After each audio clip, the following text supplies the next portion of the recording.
We are now joined by Tennessee head baseball coach Tony Vitello. Tony, thanks so much for joining us today. We greatly appreciate it.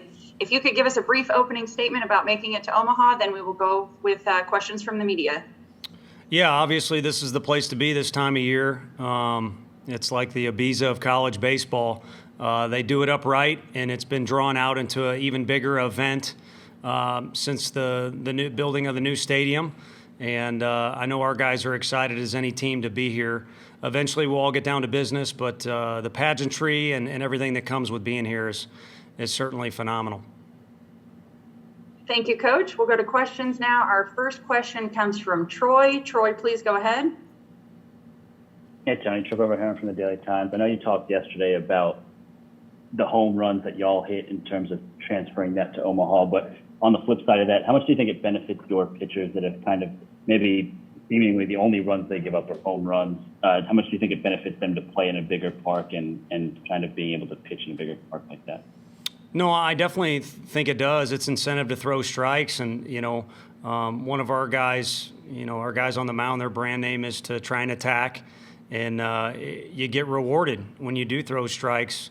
Not only in our park, but especially here, like you said, because it has a tendency on most days to play a little bigger. So I think that incentive is there, and there's no reason for our guys to change, doing what they've done to get us here.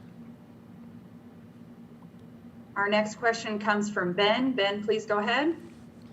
Tony, baseball, you have to have so many repetitions to get better, and it's kind of been a quirky week with a week off in between games, and I imagine the NCAA is kind of dictating when you all practice and whatnot. But how have you all kind of made sure that the guys continue to get reps so that maybe there's not any rust on Sunday?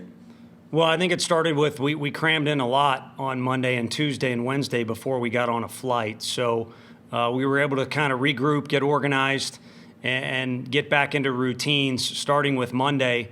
And then since we've been here, everything is laid out, structured pretty well. I guess the difference is, when you're asked to do things, it's bam, bam, bam, and then you end up with a chunk of free time. So it's not as spread as evenly, but otherwise, no complaints from us and probably any other team. You get enough repetitions for this time of year. If this was February, we crank up the team meetings and analysis of some things, but this time of year, it's just kind of about playing, and if anything, our players have certainly earned the right to have that freedom. Thank you. And just a reminder for media, before you ask your question, if you could state your name and affiliation, that will help as Coach cannot see you. Let's go next to Kelly. Kelly, please go ahead.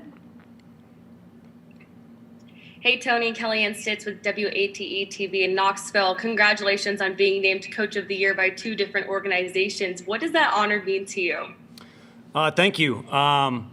It's a lot at once. I mean, it's one more thing that I owe gratitude to our players for. The other thing I think that I mentioned to them is it means we made wise decisions in who we hired around us, because those are the guys that are putting together the nuts and bolts of the program. And, Frank Anderson, I don't mean to discredit any of the other guys, but people inside college baseball know what's going on in our program. Pitching is incredibly crucial for everybody, and that guy is the most experienced leader in our dugout, and it affects our program in a great way. So I certainly am humbled and appreciate it. I think the emphasis is on this year because you look around the coaches that are just here in Omaha, but also in our conference and across the country. Like I said, it's humbling. And I think the thing I like the most about it is it got my niece to say that she thinks I'm Uncle of the Year in a text message. So that's the one I'm going to hang my hat on for sure. That's awesome. Let's go next to a question from Ryan. Ryan, please go ahead. Ryan Shumpert, VolQuest.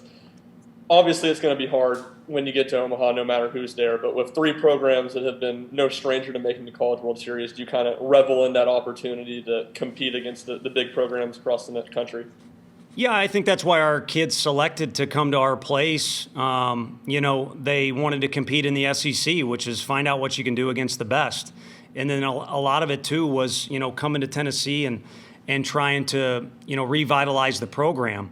So those are both things that are great challenges. So I think it's in their DNA to welcome a challenge. It's certainly been difficult right out of the chute for us when you talk about playing Wright State to start the tournament. So as we sit here, ready to enter a new tournament amongst 3 other teams, I think it matters a little bit who they are and what they've got, but more than anything, it's kind of on our shoulders to be who we are and stay true to what got us here. Our next question comes from Bill Steckis. Bill, please go ahead. Tony, your dad is a legendary high school baseball and soccer coach, and with Father's Day coming up, we're just getting some input on, I know you're close to your dad. What does he mean to you coming up on Father's Day? He means the same as the way every kid looks up to their father, and even more for me, because it not only involves me as a person, but also my occupation. So in a roundabout way, I'll lean on the cliche. It's too hard to put into words.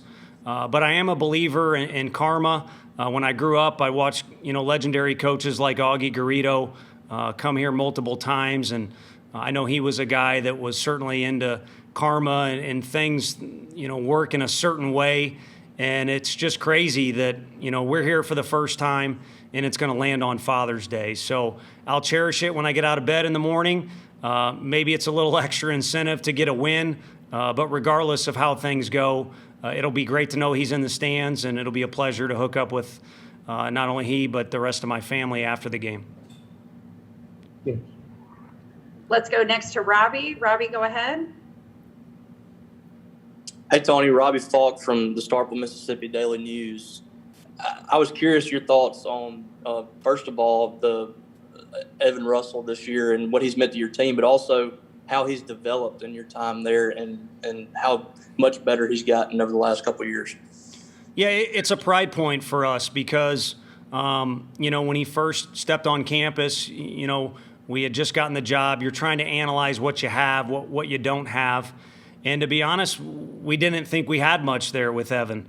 He came with a reputation of a guy who could hit, but had a lot of those high school tendencies that hitters have there, and it's a different level. We weren't sure what position he could play, and he's kind of been a parallel to what the program's become.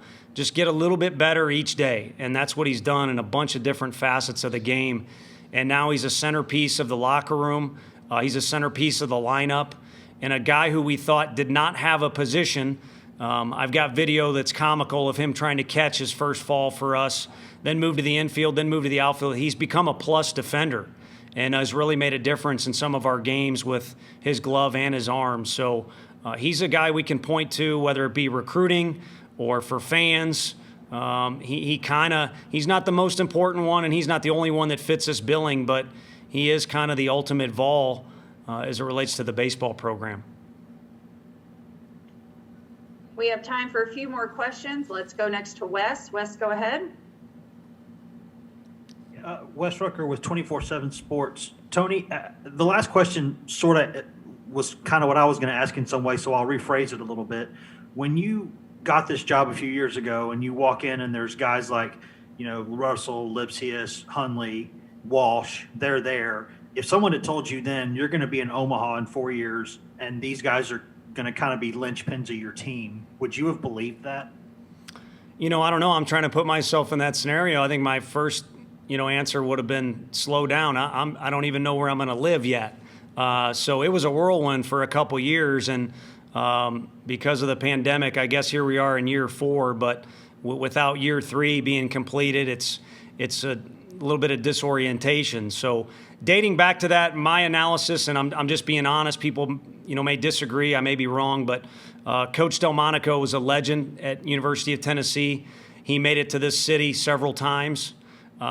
Once he left, things took a deep dive, and Coach Serrano and his staff were hired on to fix things, basically. And it was a problem that I think needed more than just a few years to not only dig out of a hole, but get back to neutral and then eventually get back to what is, again, considered the promised land of college baseball. And, we were handed the baton, and if anything, things certainly were back to neutral. And it helped us get a running start into things. And a lot of it's just those kids' character. When we got there, like I said, we didn't think we had a ton of talent, even though there was enough there to compete a little bit in the SEC. But the character that was left behind and has kind of made it through what our requirements are as a coaching staff has been a big difference maker for us. How basic were those building blocks for the first year or two? I mean, I know you said before talking about painting the weight room and other things like that, but just how basic do you have to start building a foundation to get to where you're a championship program? I think breaking it down to, when you arrive and how you arrive at the facility, when you leave and how you leave the facility, what is considered hard work, what's eyewash, what does it really take to make a difference in this league? And then, when you raise that question, literally in a team meeting, it comes down to mentality. And then we kind of knew we had a big deal here. There was some talent, but there needed to be a mentality shift. So there was a little bit of a feeling out process. As a doctor, hopefully you don't just start prescribing things. You got to take some time and kind of analyze what's going on, what you think might be an issue that could use some assistance. And so there was a lot of patience involved in hiring staff members and then getting staff members to implement what they do, not right away, just everything in your face, but slowly feel out what we had and what was needed. So it was slow. And I think it made a quick jump last year, again, because of the character of the kids. And we were fortunate to recruit some talent on top of talent we inherited. We'll go next to a question from Ryan. Ryan, go ahead with your follow-up. Seems like y'all's kind of had the same 9 guys in the lineup for most of the back half of the year, but when Christian Scott, Kyle Booker get opportunities, Logan Steenstra, it seems like they take advantage. Just what have you seen from those guys to be ready when their name's called? Well, Jackson Greer, too. I think what he did with Pav being out for a little bit was invaluable, and he's ready to go as well. And we could knock out a couple other names. But I think the way those guys have been handled by our support staff, they don't get pushed to the back of the room or the back of the cages, however you want to phrase it. They're worked with and developed the exact same way the guys who have become our concrete starting 9 are. So when their time comes, because a guy's a little banged up or we want to make a change or we think it's a good matchup against a pitcher, they've been ready to go. And I think we're the benefactor, as are most teams across the country, of COVID rosters. You maybe have a little bit more depth than normal, but some of those names like Kyle Booker, any other year, he's starting for us every day in the outfield.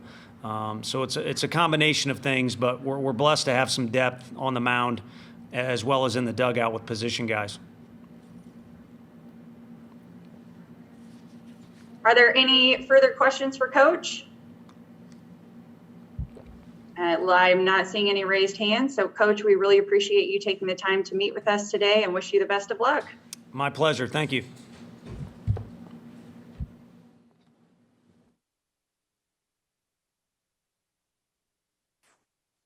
And for the media that joined us, thank you again for tuning in today. You can find a copy of this recording in the NCAA Digital Media Hub at www.ncaa.veritone.com. Thank you for joining us.